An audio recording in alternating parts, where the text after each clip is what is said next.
શિનોર તાલુકાના સાંદલી ગામે જન આક્રોશ રેલી પહોંચતા કોંગ્રેસ કાર્યકરો દ્વારા ભવ્ય સ્વાગત કરવામાં આવ્યું। ગુજરાત સરકારની જન વિરોધી નીતિઓ સામે ગ્રામજનો, ખેડૂતો, યુવાનો અને સામાન્ય નાગરિકોના પ્રશ્નોને લઈને સમગ્ર ગુજરાતમાં જન આક્રોશ યાત્રાનું આયોજન કરવામાં આવી રહ્યું છે।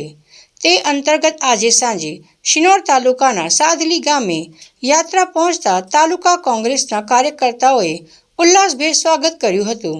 યાત્રા બાદ સાંદલી ગામે ખેડૂત સંવાદ કાર્યક્રમનું આયોજન કરવામાં આવ્યું હતું, જેમાં અમિત ચાવડા અને તુષાર ચૌધરીએ ખેડૂતો સાથે સીધો સંવાદ કર્યો હતો અને તેમની સમસ્યાઓ સાંભળી હતી।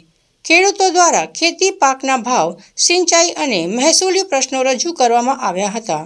આ કાર્યક્રમમાં વડોદરા જિલ્લાના કોંગ્રેસના નેતાઓ, હોદ્દેદારો, કાર્યકર્તાઓ તેમજ મોટી સંખ્યામાં સ્થાનિક ખેડૂતો ઉપસ્થિત રહ્યા હતા। આજે જન આક્રોશ યાત્રાના બીજા ચરણમાં ફાગવેલથી શરૂ થયેલી આ જન આક્રોશ યાત્રા વડોદરા જિલ્લામાં પાદરા, સાડલી થઈને શિનોર, કરજણ આખા વિસ્તારમાં આજે ભ્રમણ કરી રહી છે।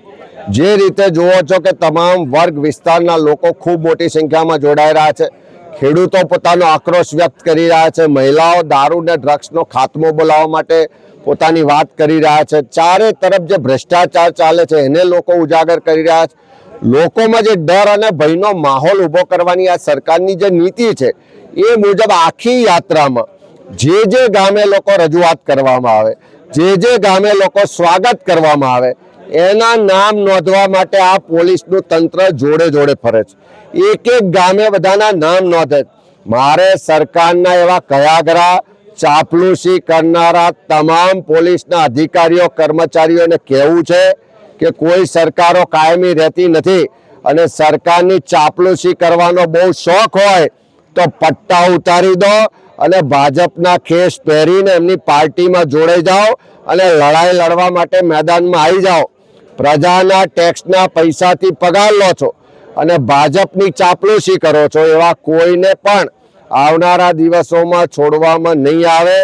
એટલા માટે કે તમે લોકોને ડરાવવા પ્રયત્ન કરો છો, લોકોનો અવાજ દબાવવા પ્રયત્ન કરો છો, પણ જે રીતે લોકો ખુલીને બહાર આવ્યા છે, ખેડૂતો પોતાના હક માટે, અધિકાર માટે, અન્યાય સામે, શોષણ સામે બોલી રહ્યા છે, મહિલાઓ બોલી રહી છે, યુવાનો રોજગાર માટે બોલી રહ્યા છે, કામદારો બોલી રહ્યા છે, ભ્રષ્ટાચાર સામે લારી ગલ્લા પાથરણા વાળા બોલી રહ્યા છે, બધા જ લોકો ખુલીને આ યાત્રામાં બોલી રહ્યા છે। ત્યારે જે લોકોમાં આક્રોશ જોવા મળે, જો સરકાર હજુ પણ આ આક્રોશ, આ પ્રશ્નોનું નિવારણ નહીં લાવે અને પોલીસને તંત્રનો દુરુપયોગ કરીને લોકોને ડરાવવા દબાવવાનો પ્રયત્ન કરશે તો લખી રાખજો કે જેમ સ્પ્રિંગને બહુ દબાવીએ, એક દિવસ છટકે તો વધારે જોરથી એનું રિએક્શન આવે છે।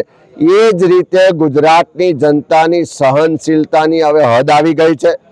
એને ડરાવવા દબાવવાનો બહુ પ્રયત્ન કરશે સરકાર તો આવનારા દિવસમાં આ જ ગુજરાતની જનતા ક્રાંતિ લાવશે। નેપાળવાળી થતા વાર નહીં લાગે।